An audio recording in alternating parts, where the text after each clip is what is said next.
balik lagi bareng gua Saidah. Tentunya yang gak bakal bosan-bosan, kita bikin video learning journal. Jadi gimana guys, ini puasanya? Semangat dong ya pastinya, apalagi yang kuliah pasti lebih semangat. Semangat, jaya jaya jaya jaya, asik. Kalian udah nyiapin belum nih buat lebaran, baju lebaran kalian yang mau bikin kue? Pasti yang cewek-cewek udah beli baju lebaran dong ya. Gak mungkin belum beli, soalnya aku juga lagi check out guys, asik. Hai. Buat ibu-ibu pastinya bikin kue lah ya. Apalagi kalau kita nih remaja, kalau yang rajin pasti kita bikin kue juga guys. Jadi kali ini di pertemuan yang ketiga tentang penulisan berita dan artikel, kita bakal bahas tentang makalah. Asik, enggak dong. Kita akan bahas tentang presentasi apa ya guys ya. Jadi di hari yang ketiga itu kita ngebahas tentang revisian makalah. Gak apa-apa, karena emang kelompok 1 itu harus jadi percobaan untuk teman-temannya guys. Jadi kita harus terima semua. Nah, ngapain aja sih di hari ketiga? Kalian kepo kan? Pasti kepo dong. Masa nggak kepo? Aku juga kepo. A few moments later. Oke Bapak, sebelumnya saya mau minta maaf atas kesalahan dari kelompok 1 tentang makalah, revisian makalah. Saya perwakilan dari kelompok 1 memohon maaf atas sebesar-besarnya atas kesalahan penulisan makalahnya Bapak, karena sebentar lagi mau menjelang hari raya Idul Fitri. Jadi saya minta maaf, minal aidin wal faizin ya Bapak, atas kesalahannya Bapak, mohon dimaafkan Bapak. Lanjut, kita ngebahas ke hari ketiga guys. Jadi di hari ketiga itu yaitu yang tadi itu. Jadi ya udahlah, nggak usah dibahas lah ya, nggak usah dimasukin karena ya udah, namanya juga kelompok 1 kan, pastinya harus menjadi percobaan. Oke. Jadi di hari ketiga presentasi tentang yang saya sampaikan kepada teman-teman saya, yaitu tentang sebenarnya ya, judulnya itu salah itu, karena jadi judulnya tentang artikel berita di media massa guys. Apa aja isinya, yaitu tentang fungsi, jenis, ciri-ciri artikel dan berita di media massa. Nah itu ya guys ya. Nah, kalian tahu nggak sih pengertian artikel dan berita itu apa? Nah, artikel adalah suatu bentuk karangan yang berisi analisis atau suatu fenomena alam atau sosial dengan maksud untuk menjelaskan siapa, apa, kapan, di mana, bagaimana, dan mengapa fenomena alam atau sosial itu atau sosial tersebut itu terjadi. Nah, sedangkan berita adalah laporan tentang peristiwa atau kejadian yang disampaikan secara akurat, objektif atau aktual kepada publik melalui media massa seperti surat kabar, televisi, radio, atau media online. Teman-teman, kemarin juga kita itu membahas fungsi berita dan artikel seperti apa gitu ya. Nah, jadi fungsi berita atau artikel itu seperti yang pertama kita ngebahas tentang fungsi artikel ya. Apa sih, gimana sih? Fungsi artikel itu memiliki 5. Yang pertama yaitu memberikan informasi, seperti kayak menyampaikan fakta atau ide atau wawasan kepada si pembaca ya. Yang kedua, mengedukasi. Seperti apa sih? Jadi kita itu membantu si pembaca agar memahami suatu topik secara lebih mendalam. Yang ketiga, artikel menghibur. Fungsi artikel menghibur itu kayak, jadi beberapa artikel itu ada yang menghibur seperti fitur atau esai, itu kayak bertujuannya itu untuk memberikan menghibur ya. Terus yang ketiga ada mempengaruhi opini publik.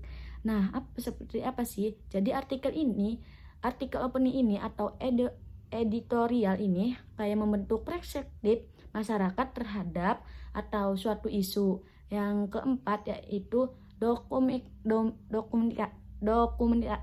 A few moments later.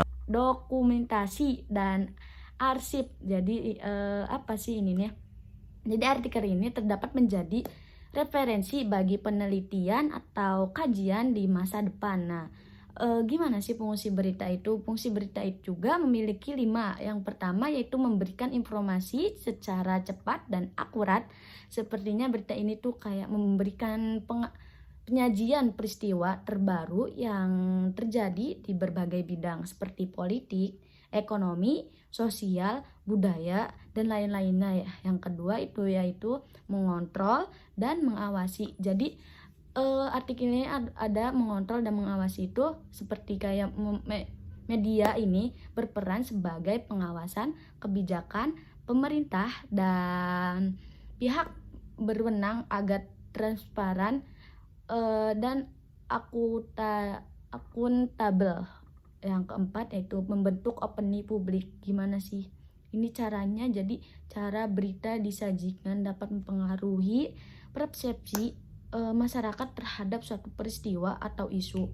Yang kelima yaitu menghubungkan masyarakat dengan dunia luar. Kayak berita ini memberi bantuan masyarakat memahami situasi global dan nasional gitu loh. Nah, yang terakhir yaitu mendidik dan mencerahkan masyarakat. Jadi berita ini harus berkualitas dan memberikan wawasan yang mendalam, bukan sekedar hanya sensasi aja gitu. Nah teman-teman, jadi tadi itu fungsi berita dan fungsi berita dan artikel teman-teman begitu. Nah sekarang kita memasuki pembahasan yang terakhir tentang ciri-ciri berita dan artikel. Nah, jadi dalam dunia media massa itu, teman-teman, artikel dan berita itu memiliki karakteristik yang berbeda namun saling melengkapi gitu, teman-teman gitu ya. Nah, yang pertama kita akan membahas ciri-ciri berita. Yang pertama, ciri-ciri berita itu yang pertama harus faktual dan objektif. Jadi berita ini harus berdasarkan fakta nyata dan tidak mengandung opini penulisan gitu.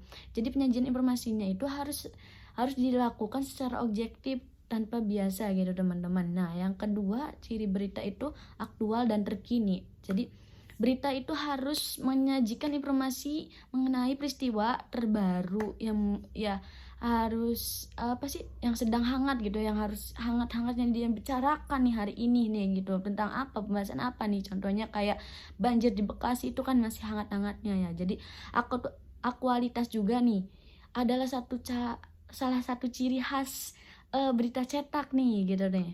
Yang ketiga itu pembahasan jurnalistik. Penggunaan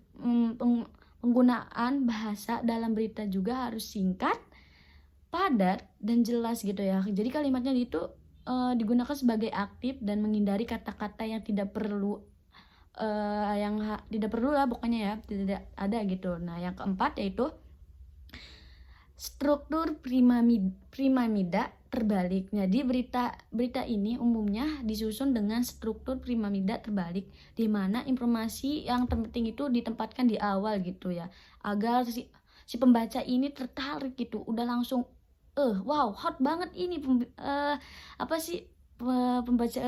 pembicaraan berita ini gitu. Jadi diikuti dengan detail pendukungannya gitu ya.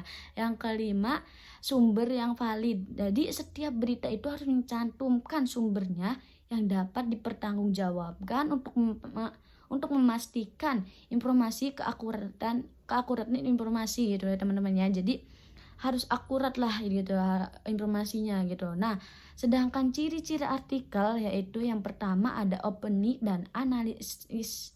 Artikel ini dapat berisi opini atau analisis tentang suatu topik atau isu gitu ya. Nah, yang kedua lebih panjang dan mendalam. Jadi artikel ini dapat lebih panjang dan mendalam dibandingkan dengan berita gitu ya. Berita kan harus singkat, padat, dan jelas gitu ya. Sedangkan artikel itu harus lebih mendalam gitu, harus digali lebih digali gitu ya. Nah, yang ketiga yaitu menggunakan bahasa yang lebih formal Jadi artikel ini dapat digunakan bahasa yang lebih formal dan teknis dibandingkan dengan beritanya itu berbeda gitu ya.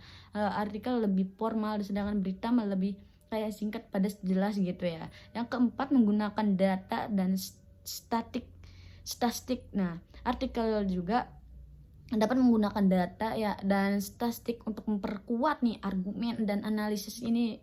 Tadi kan kalau berita kan menggunakan sumber, sedangkan kalau ini akan menggunakan data dan statistiknya gitu ya. Sedangkan yang kelima, ciri-ciri artikel yaitu contoh dan ilustrasi. Apa sih contoh dan ilustrasi ini? Jadi ilustrasi ini artikel dapat menggunakan contoh dan ilustrasi untuk memperjelas isi artikelnya gitu tuh. Jadi tidak kayak menyi-menyi gitu. Jadi perbedaan antara berita dan artikel ini bisa dibedakan gitu teman-teman. Dengan memahaminya, kita harus memahami ciri-ciri berita dan artikel ini gitu teman-teman. Nah, karena pembahasan hari ini itu sudah habis gitu teman-teman juga, karena ya udah gitu pembahasannya mungkin cukup sekian, dan semoga bermanfaat buat kita semua, buat aku terutama buat aku sendiri gitu ya, karena kan ini pengulasan pematerian yang sudah saya berikan untuk teman-teman saya. Pastinya semoga bermanfaat buat kalian dan diri saya sendiri. Terima kasih, bye bye, assalamualaikum.